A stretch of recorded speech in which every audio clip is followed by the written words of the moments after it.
I go on. So I went walking with God for a little while, and I asked him, I said, well, what do you think we ought to talk about? And he immediately began to answer.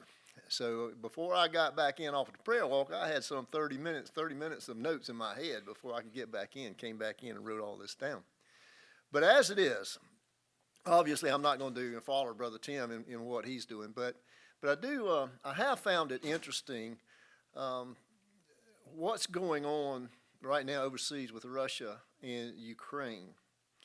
And as I watch this, and in a background that I have, which is in the military for so long, so I wanted to, and I look for particular things when I do that, and it's basically the soldiering part.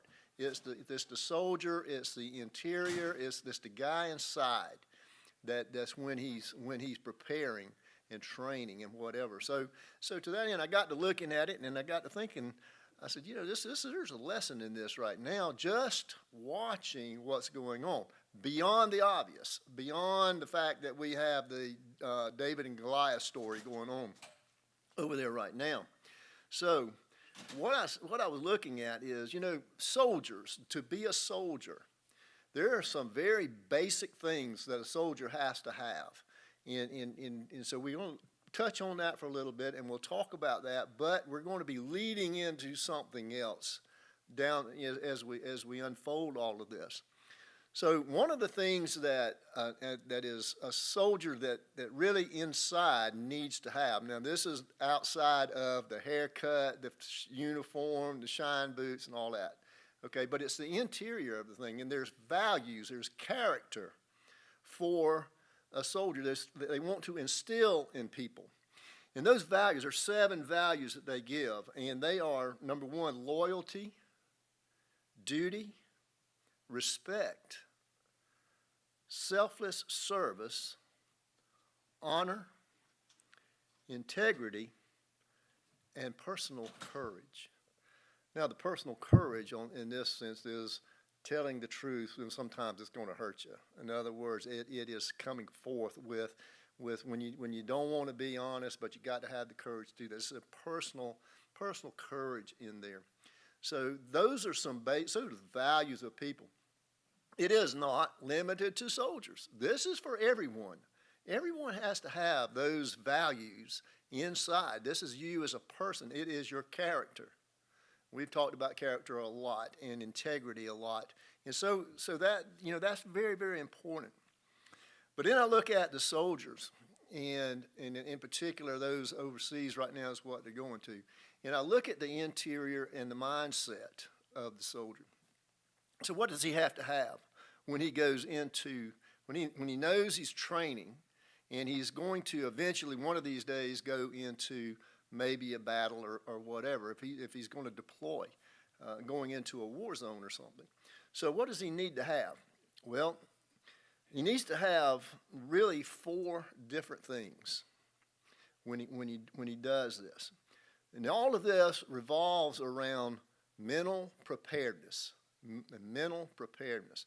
There's one thing to have character, but you have to be mentally prepared to do this as well, to go and to do the best job you could possibly do for the commander that you're going to be serving. So what does he has to have? First, he has to have a good conviction. In other words, he's convinced then of the mission that he is going on. He understands it's the right thing to do. He has a conviction that it's going to be, he has no reserve about that. He is going to go, and wherever it is, the mission is going to take him. So he's got that conviction. Second, he has commitment. He has got to be committed. By the fact that I have this conviction, I understand what I'm going to do right, so what am I going to do about it? Well, I'm going to commit myself to it. I am going the whole distance. I'm going to go however long it takes me to go, regardless of how far it goes, but I'm going to commit myself to that. And then thirdly, what does he have to have? He has to have the courage to do it. Now, a while ago I talked about personal courage, and that is just saying That's what what's internal is telling the truth when you really don't want to. It is standing up for what's right when you don't want to. But this kind of courage here that has to be called from within is that kind of courage when you're standing up against somebody that you're shooting at and they're shooting back at you. And there is this particular kind of courage sometimes can be overridden by fear, being afraid to do. I mean, we've seen fear in combat zones where they can't do anything. They freeze, sit behind a tree or fall on the ground. They can't speak. Fear is a very, very strong thing. So it's the courage that you have to take going into a battle. And it's a very fickle thing. You can have it, and you can go with full determination, but you don't know how it's going to pan out for you. So that's the third thing. The fourth thing he has to be, or she, really, because there's a lot of women in there too, by the way. The fourth thing is training. You have to be trained. And the basic training part of this, and I've used this over and over again, but the basic training is beyond the helmet and the uniform and so forth and taking commands, but you have to be able to follow the commands.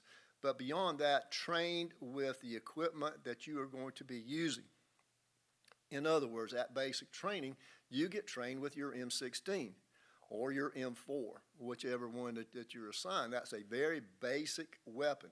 And you learn that weapon, and you learn that thing inside and out, and you take it apart, put it together so many times that you can do it blindfold and backwards with one hand tied behind your back, and it won't matter. And basically, I can do that. I've taken an M16 apart I don't know how many times. So that's, you learn it. It's second nature. And whenever there's a malfunction, you know how to immediately handle it. When there's something goes wrong, you know what to do right away. So it's that training. Now you get advanced training later on into other systems. But that's the basics. That's what a soldier, that's his inside. It's built in to that person to go out and to do that mission. And he's got to be prepared for that. So what have I said is basically a lot of this is mental preparedness. Now Peter, in 1 Peter in chapter 1 and verse 13, and he talks about that in one of the things that I've held on to for the longest time, he says, prepare your minds for action. Prepare your minds for action. That is, be ready before you have to act. Already have made up your mind how you're going to act at the time whenever it's needed. You're not going to have to really think about it. Peter was telling all of us the same thing as it comes into our Christian life. We're going to run into things. We're going to run into people. We're going to run into opportunities, and we're going to have to know exactly how we're going to handle that situation or that opportunity. It could be a witnessing opportunity. It could be a defensive position that you have to take. But either way, you need to prepare your minds ahead of time and within yourself already know how you intend to handle the situation. So he gives us that warning to tell us to be ready for that. And so I want to look at, earlier I started with, I like to, Marlon already knows this, and I like to take current events, and then I like to do biblical application. I like to take what's going on and where does that fit? How do you overlay the Bible on these things? So I'm looking at the Russia-Ukraine war that's going on over there right now. And in particular, like I started out, I was looking at the soldiers, those that are actually in the combat right now. And there's two sides, and there's two mindsets of these particular warriors that are over there right now. And so what I see here, first we will talk about the Ukraine side of the house. So right now, if you've been watching news, if you've been keeping up with it, the Ukraine people, the countrymen, the civilian, everyone, from the military to every person that lives there, is committed right now to defending their freedom. Right now they're issuing out weapons to everybody. They are college kids making Molotov cocktails and assembling bombs to be on the roadside. They have every intent to protect that country. They have every intent to fight to the death. They are way overwhelmed by the Russian forces. There's something like 200,000 Russian soldiers right now that are moving in and around, and there's only 20 or 30,000 of the military in Ukraine. So all the civilians are now joining the military just by picking up a weapon and wanting to get involved. Their mindset right now is conviction. They have it. Not only have they got that, they're committed. And not only that, they're showing tremendous courage. This is a Goliath, David and Goliath's story. When you watch this happen, and so you got this Ukraine mindset going on that we're going to protect what we've got. In other words, I believe in this. On the other side of this thing, we've got the Russian army. Now, the Russian army is led. Well, let me back up. I'm going to back up a minute because I want to talk about a little bit more about the Ukraine side. So what gives them then that commitment, and what gives them the ability to draw on the courage it's going to take to stand up to this Goliath? And here's what they have. First of all, they have a great leader right now. Again, if you have been following the news, this Vladimir Zelensky is his name, and he is the president over there. And whenever Biden offered him a ride out, he was going to extract him out. He said, "I don't need a ride. I need more bullets." He intends to stay, and he is going to fight beside his people. He is going to lead from the front. He is committed, and to that, and that has rubbed off not only on Ukraine, it's rubbed off around the world. He has brought so many people by that one person, by his conviction, his belief, and his courage, has brought all these nations together to support them. Now, I'm not going to get into the tactical world of how all this is going on, because I'm more interested into the mind and the inner part of the person. So they have got a tremendously powerful leader. He's very charismatic, and he's leading them. So what have they got? They have got now the courage to stand and fight, and he is the example of that. And so they are ready to fight, and they're ready to stand with him. And he's got all of his countrymen, not just, they were evacuating to Poland, dropping their wives and their children off, and the men are coming back in to fight. And they want any weapon they can get in their hand. I heard somebody talking about, I'll get a kitchen knife, and that'll be my weapon. These people are convicted, and they believe what they're doing, both men and women.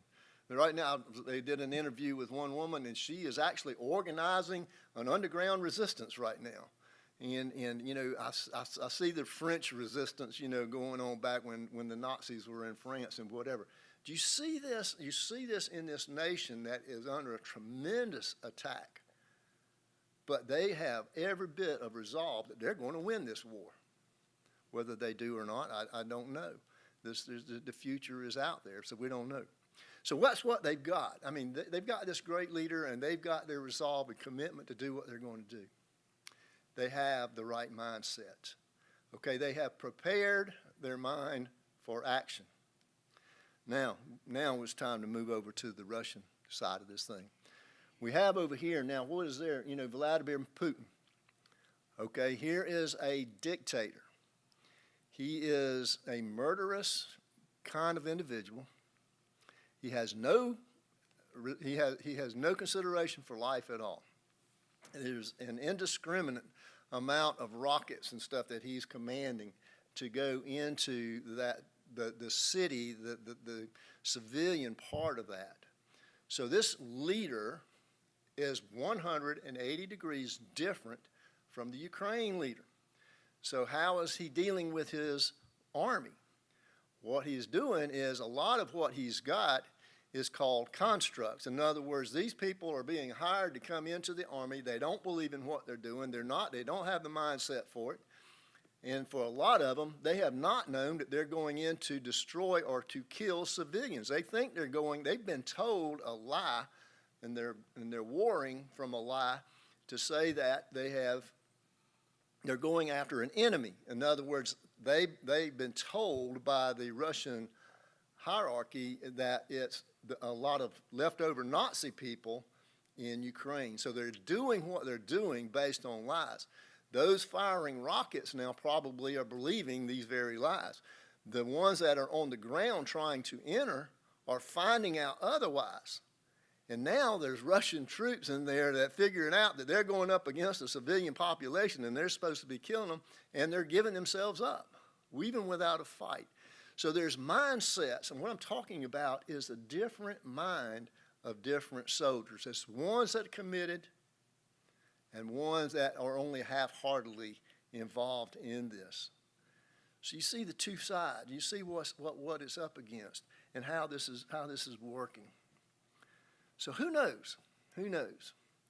One, on the other side, on the Ukraine side, this is a choice that they're making to do this. This is by choice. I've made up my mind, my choice. On the other side, it's a dictator. I don't have a choice. I've got to go and do this fight. So you see that it is beyond the politics and beyond the ground tactical battle. It's a battle of wills, is what you see in this thing. It's the internal side of two different kinds of soldiers that's going to do that.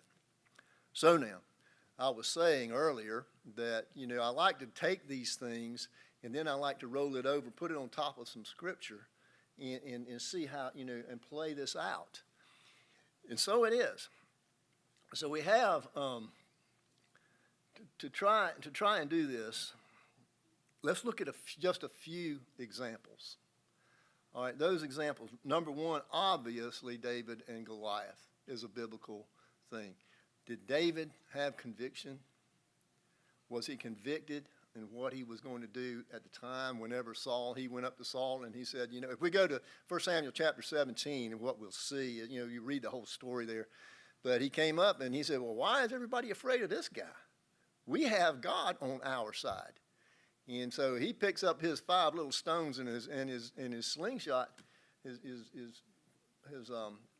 little sling, and he walks right up to him. He's absolutely convinced and convicted, and he's pulled the courage that it takes to walk up to this guy. Where did he get that courage? He got it from God. That was something that he was then ready to do. He didn't even think about it. He just said, okay, we'll solve this problem right now. We got God on our side. So where am I going right now? So I'm going to give you a few more examples, but think about it. Where am I going now? I am transitioning now from the military soldier as we know it and as I've been talking about in these two different armies and two different mindsets. And now I'm transitioning over to the Christian soldier. Where are you in your convictions? Where are you whenever all of this comes to play and you go outside those doors and when you have to face, number one, you have to face adversity is one thing, but you also have an opportunity. In other words, that opportunity to witness. And where is your courage to step forward? Where is your courage to do the things that you need to do, or the opportunities that we've got now? People out and purposely going visiting now. They've just started this new trying to get people signed up to go out on visitation on Monday night, I think, and Monday night and Wednesday night, I think, or something like that. Wherever it is, there's 2 different nights they're going out to visit. So it's a mindset that they have prepared themselves ahead of time to go and do this in the face of people not opening the doors or whatever. So they've got this mind preparedness to go out and do this. So number one, that was David and Goliath. What's another example? How about Joshua? You know, Joshua was going to go into battle after Moses had turned everything over to him. And so Joshua now is in charge of this 2 million people. He's got 600,000 soldiers ready to go to war. But who are these people? These people are the second generation. These people had no idea what war was about. So he has got to take these young folks now, this second generation, and take them into Canaan and do all of this. But what did God tell him? We go to Joshua in chapter 1 and I'll read verses 5, 6, and 7. And he says, no man will be able, and God tells Joshua, no man will be able to stand before you all the days of your life. Just as I have been with Moses, I will be with you. I will not fail or forsake you. Be strong and courageous, for you shall give this people possession of the land, which I swore to their fathers to give them. Only be strong and very courageous. Be careful to do according to all the laws of Moses, my servant, commanded you. Do not turn from it to the right or to the left, so that you may have success wherever you may go. Joshua was reaffirmed, and when he went in to Canaan, he knew exactly where he was going, and he fought the battles that God led him into fighting. It was not Joshua's battle. It was God's battle. He said, I am going to fight these battles for you. So I go back now to the Christian soldier, and you go out. It's not God going to present opportunity to you? And are you not some of these days going to run into some adversity? And is he not going to be there with you? So Joshua was the same way. He ran into adversity. Obviously, that adversity was other armies. But for us, it can be anything. It could be a lawsuit. It could be, traffic accidents. We could run into a lot of different adversity in life. And are we prepared for that? Another example of dealing with this. Peter and John. Peter and John. And, when they were in the book of Acts, okay, Jesus has now left them. He has already ascended. And so they are now out what? They're doing the early church.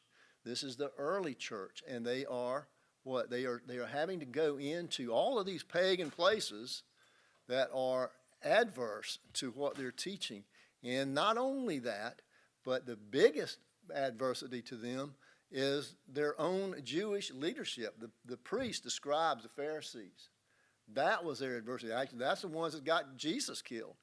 And so Jesus told them that if they hate you, they're going to hate me. If they hate me, if they hate you, they hated me first. Or if they persecute you, they persecuted me first. So what was that? So anyway, we look at just how Peter, both and John handled this, and it was in Acts chapter 4, verse 13 and 14. Let's see, wait a minute. Yeah. So the God of Abraham, Isaac, and Jacob, the God of our fathers, has glorified his servant Jesus, the one who you believe. No, wait a minute. That's wrong. Now I got to go to this one. Okay.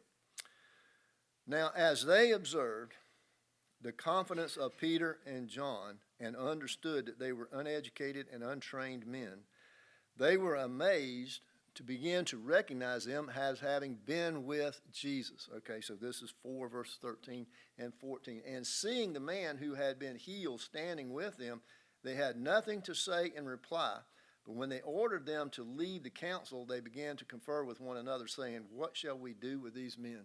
The adversity that they were getting into, that was going to be a big problem for them standing up for what they were supposed to be doing. Jesus had already told them. And so back over now we flip over to Acts chapter 5, verse 27 and following there. So what was their response then to the council? And when they had brought them and they stood before the council, the high priest questioned them, saying, we gave you strict orders not to continue teaching in this name, and yet you have filled Jerusalem with your teaching and intend to bring this man's blood upon us. But Peter and the apostles answered, we must obey God rather than men. Peter had already made up his mind. He knew the fight that was coming. He knew it was going to cause him problems. You know, both Peter and John got flogged for this. They got thrown in prison for this, and so they knew the adversity that they were going to have to deal with. So what am I saying? I keep talking about this. These are examples of the first church people these are actually the apostles here that are the examples for us right now, how we are supposed to handle ourselves. And finally, one other